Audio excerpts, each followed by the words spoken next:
नमस्कार दोस्तों, जय श्री महाकाल। मैं आपका दोस्त कमल कुमार अग्रवाल। देखिए, एक बार फिर आपके सामने हाजिर हुआ हूँ और एक जन्म पत्रिका विश्लेषण के साथ में।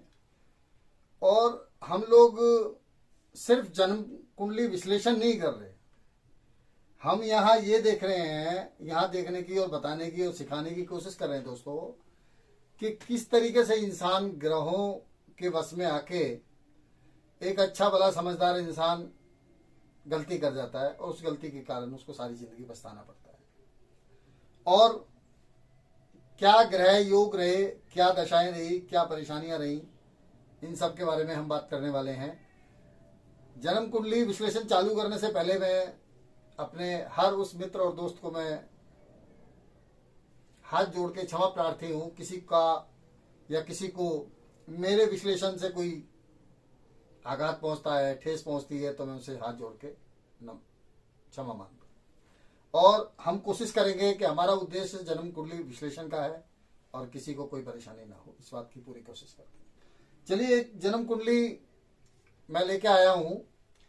इस जन्म कुंडली में हम देखेंगे कि किस प्रकार से एक जातक गरीब परिवार में पैदा हुआ और किस प्रकार से उस जातक ने तरक्की तो जीवन में नहीं की, लेकिन इस जातक का कहना यह है कि किसी भी प्रकार से चाहे कर्ज लेना पड़े, चाहे उधार लेना पड़े, चाहे कहीं से कुछ भी करना पड़े, उसने अपने पर्स को हमेशा भरा रखा। एक बात। दूसरी बात, जातक खूबसूरत बहुत है। तीसरी बात कि जातक का जीवन इतना संघर्ष क्यों है, क्योंकि गरीब परिवार में जन्म लिया है, ठीक है, लेकिन किसी योग और दुर्योग के कारण ही तो ऐसा हुआ होगा ना। उसके साथ साथ हम ये देखेंगे कि इस जातक ने ऐसी इतनी बड़ी गलती क्यों की। गलती क्या की दोस्तों, कि ये जो भाई साहब हैं, इनके बारे में बताता हूं कि इन्होंने शादीशुदा होने के बाद भी, इनकी शादी हो चुकी थी, तकरीबन 2 जून 2006 की घटना है ये। इनकी शादी के बाद में इन्होंने ऐसा काम किया जो इनको नहीं करना चाहिए था, कि ये शादीशुदा होने के बावजूद भी ये भाई साहब एक कवारी लड़की को लेके घर से फरार हो गए।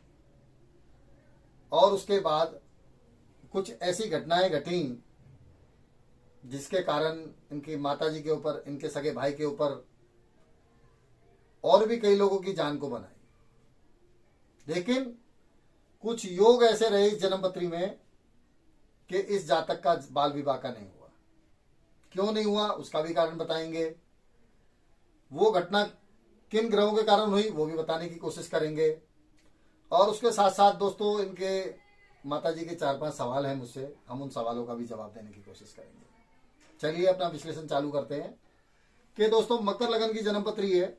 मकर लगन भूमि तत्व की लगन है और शनिदेव इसके मालिक हैं। कहते हैं शनि शनि चले जो शनिश्चर, 2 दिन का काम 2 साल में भी पूरा नहीं होने देते। शनिदेव की एक खासियत है दोस्तों, मांद जिसको कहते हैं, मंदा ग्रह शनि शनि। तो मकर लगन शनिदेव की लगन है। लग्नेश से अगर अष्टम में चले गए तो जीवन में कड़ा संघर्ष देंगे। इतना ज्यादा संघर्ष देते हैं कि आदमी त्राहिमाम कर बैठता है। और मैं आपको बताना चाहूंगा कि आज भी ये भाई साहब जो हैं, काम कोई भी बुरा नहीं होता वैसे, आज भी ये एक छोटी सी दुकान लगा के अपना गुजारा कर रहे हैं। दुकान कभी छोटी नहीं होती, लेकिन फिर भी मैं बताना चाहता हूं कि लग्नेश अगर अष्टम में जाएगा तो इंसान का जीवन बहुत संघर्ष में रहेगा। ठीक है। दूसरा, इनकी मेष राशि। मेष राशि अश्विनी नक्षत्र में जन्म हुआ इनका और नाम इनका अमर है दोस्तों। अमर 19 जून 1979 रात को 10:20 PM का जन्म है इनका। मथुरा का जन्म है दोस्तों। और मेष राशि इनकी अश्विनी नक्षत्र के दूसरे चरण में इनका जन्म हुआ है। कृष्ण पक्ष की एकादशी को जन्म हुआ है दोस्तों। और देवगण और लोहे के पाए से इनका जन्म हुआ है। ये इनका पंचांग इस तरीके का बना। आप भी बना सकते हैं, आप भी देख सकते हैं कि जातक इतना साहसी कैसे निकल गया, वो भी मैं बताने की कोशिश कर रहा हूं। कि जैसे मैंने बताया कि मेष राशि अश्विनी नक्षत्र, अश्विनी नक्षत्र का जो जातक होता है बहुत ज्यादा क्रोधी और जिद्दी होता है। मैं आपको इतना बताना चाहूंगा। देवगण है तो देवगण के जातक जो हैं वो वैसे ही बहुत महत्वाकांक्षी होते हैं। और दोस्तों एक सवाल मैंने बोला कि जातक खूबसूरत बहुत है, स्मार्टनेस बहुत है। तो दोस्तों मकर लगन सप्तम भाव में उच्च के गुरु बैठे हैं। दोस्तों सप्तम भाव में अगर उच्च के गुरु लगन को देखेंगे तो पर्सनैलिटी में 4 चांद लगा देंगे। बहुत अच्छी पर्सनैलिटी देते हैं, रंग रूप बहुत अच्छा देते हैं, व्यक्तित्व भी बहुत ऊंचा देते हैं। लेकिन दोस्तों मकर लगन की जन्म पत्री में गुरु अकारक और मारक होते हैं। 12वें घर के मालिक सप्तम भाव में उच्च के बैठे, लेकिन इन्होंने मैरिड लाइफ को भी खराब करके रख दिया। क्यों कर दिया? क्योंकि सप्तम भाव में अकेला गुरु नुकसान करता है, नीच का हो, उच्च का हो, किसी और राशि का हो, क्योंकि 7वां घर पश्चिम दिशा का कारक है और गुरु अग्नि तत्व ग्रह है। इसलिए सप्तम भाव में अग्नि तत्व ग्रह कोई भी होगा नुकसान करेगा। लेकिन अगर वो लगन को देखेंगे तो पर्सनालिटी अच्छी देंगे, सोच अच्छी देंगे, लेकिन इनकी सोच तो वो अच्छी नहीं थी, मुझे ऐसा लगता है। क्यों बताता हूं कि 2006 में 2 जून 2006 को इनको लगी सूर्य की महादशा। इन्होंने क्या करा, एक तो शुक्र और मंगल की युति जो एक्स्ट्रा मैरिटल अफेयर कराती है, इंसान के अंदर इतनी हिम्मत और ताकत और इतना हिम्मत हौसला दे देती है कि वो इंसान अपने प्यार और प्रेम को पाने के लिए कुछ भी कर गुजरता है। तो वो शुक्र मंगल की युति ने दिया, शुक्र सुचित्री और शनिदेव की दृष्टि शुक्र के ऊपर। तो ऐसे में जातक जो है अपने पथ से भटक जाता है, क्योंकि शुक्र जब भी वीक होंगे, जब भी कमजोर होंगे, इंसान चरित्र में कमजोरी आ जाती है। दूसरी बात कि मैं आपको ये दिखाना और समझाना चाहता हूं कि इंसान के अंदर कुछ गलत करना है या अच्छा करना है तो हिम्मत का होना तो बहुत जरूरी है ना, कॉन्फिडेंस का होना जरूरी है ना। तो दोस्तों सूर्य देव छठे घर में शत्रुंता योग बनाते हैं, हिम्मत बहुत देते हैं, पराक्रम बहुत देते हैं। तो छठे घर में सूर्य होने के कारण इस जातक के अंदर बहुत ज्यादा हिम्मत और बहुत ज्यादा हिम्मत, हौसला, और गलत काम को भी इसने साधारण तरीके से कर दिखाया। सूर्य और सूर्य की दशा, सूर्य की महादशा में दोस्तों शनिदेव का अंतर लगा, तब इन्होंने ऐसा काम किया कि सूर्य की महादशा, शनिदेव का अंतर, शनिदेव कुटुंब भाव को देख रहे हैं और इन्होंने अपने घर परिवार कुटुंब से धोखा करा, ये उसका कारण। और पत्नी इनकी, मुझे ऐसा लगता है कि लाखों में एक रही होंगी जो इनका आने तक इंतजार करा और वो आज भी इनके साथ है। ये वापस आ चुके हैं दोस्तों थोड़े दिन के बाद ही, लेकिन इनके जाने से कितना विनाश हुआ ये शायद ये भी नहीं समझ पाएंगे। लेकिन फिर भी मैं ये कहूंगा गुरु ने अपना काम किया। 12वें घर के मालिक गुरु, 12वां घर होता बंधन योग का। बंधन योग पे राहु की दृष्टि पड़ रही है दोस्तों, सूर्य की दृष्टि पड़ रही है। तो इस जातक ने जेल जाने जैसा कार्य तो किया, लेकिन 12वें घर का जो मालिक है गुरु, वो उच्च का होने के कारण और केंद्र में होने के कारण जातक का बाल विवाह का नहीं होगा। ये हमारे संशय का सवाल, जो मुझ जैसे एक ज्योतिषी को भी ये सोचने पे मजबूर कर दिया कि एक साधारण जातक इस तरीके का काम कैसे कर सकता है, और कर सकता है तो वो बच कैसे गया, उसका ये कारण रहा। अब इसके बाद दोस्तों इनके माताजी के 4-5 सवाल हैं जिनका हम जवाब देने की कोशिश करेंगे। कि एक तो सवाल ये है कि जातक की मैरिड लाइफ इतनी कमजोर क्यों रही। उसका कारण मैंने जैसे बताया कि सप्तम भाव में गुरु, कहते हैं स्थानानी करे जीव और वृद्धि करे शनि। तो गुरु ने स्थानानी की, सप्तम भाव पाप कर्तरी दोष में इधर सूर्य, इधर राहु और शनि। तो मैरिटल लाइफ का कारण ये रहा दोस्तों। और अष्टम भाव होता पति पत्नी के सुख होगा, 8वें घर में शनि राहु का पितृ दोष, इसलिए इनकी मैरिटल लाइफ बहुत कमजोर रही। लेकिन इनकी वाइफ का भाग्य बहुत प्रबल था, इसलिए ये जातक वापस आए, कहते हैं लौट के बुद्धू घर को आए। दूसरा सवाल दोस्तों इनका ये है कि इतने गरीब परिवार में जन्म लेने के बाद भी इनके शौक इतने ऊंचे क्यों थे, या इनका पर्स, भाई धन कहीं से तो आया होगा, नसीब से आया, लेकिन करते तो कुछ थे ही नहीं, लेकिन फिर भी कर्जा लेके झूठ बोल के कुछ और भी इन्होंने काम किए जिसके बारे में मैं बताना नहीं चाहूँगा। इस तरह के काम करके इन्होंने पैसा लिया और उधार वगैरह लेके लोगों का ये चले गए।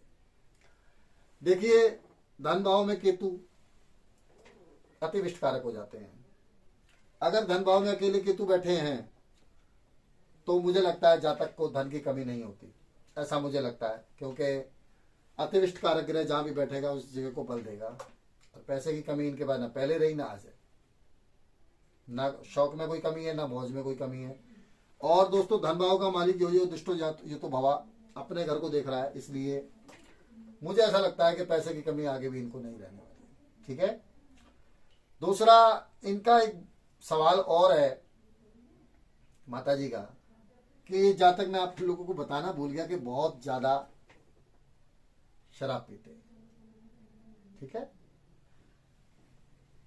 एक सवाल छूट गया कि शराब ये इतना क्यों पीते हैं, तो उसका कारण अब जानने की कोशिश करेंगे कि दोस्तों, सेकंड भाव होता है हमारी जुबान का, स्वाद का, और राहु या शनि ये होते हैं मादक पदार्थ के कारक। तो राहु की दृष्टि सेकंड भाव पे, शनिदेव की दृष्टि सेकंड भाव पे, और सेकंड भाव के लॉर्ड खुद पाप प्रभाव में। और कहते हैं जब चंद्रमा खराब होगा या कमजोर होगा तब जातक गलत रास्ते पे जाता है। तो देखिए दोस्तों, राहु की दृष्टि चंद्रमा के ऊपर पड़ने के कारण मन खराब तो सब खराब। चंद्रमा मन के कारक है, चंद्रमा माता के कारक हैं।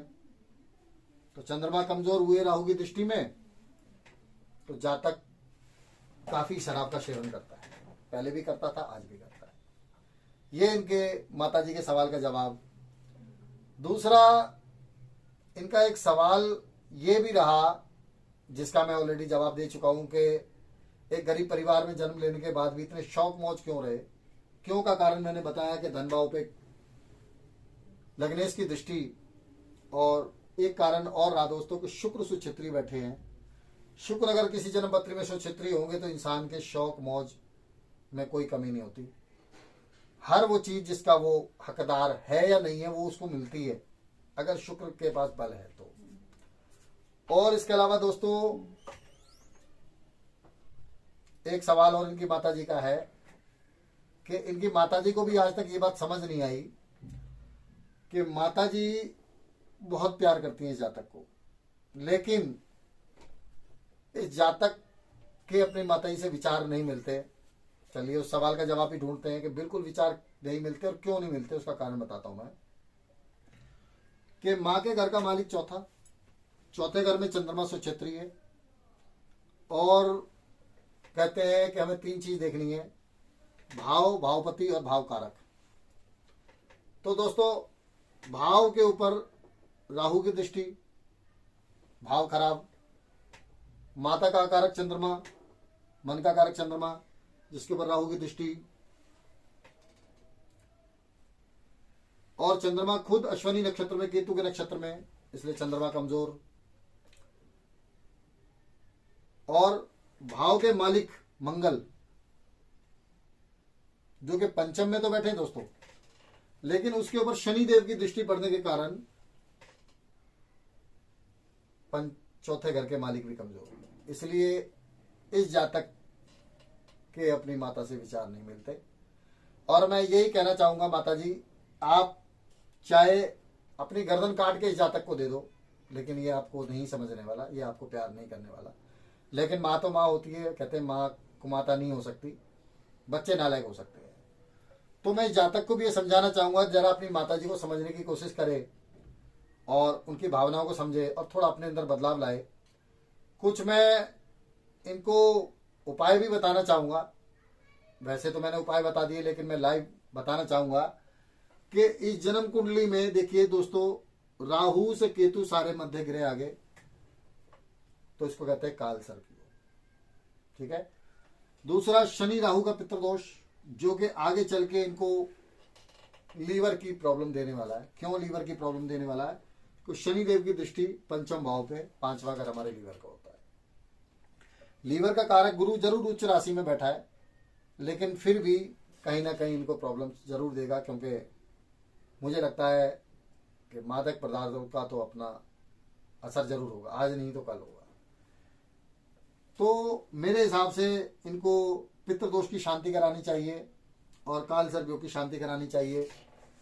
इसके साथ साथ दोस्तों भाग्यस्थान के मालिक को बल देना चाहिए, क्योंकि भाग्यस्थान का मालिक अगर छठे घर में होगा तो जातक बहुत ज्यादा संघर्ष करता है, ये भी मैंने देखा है जीवन में।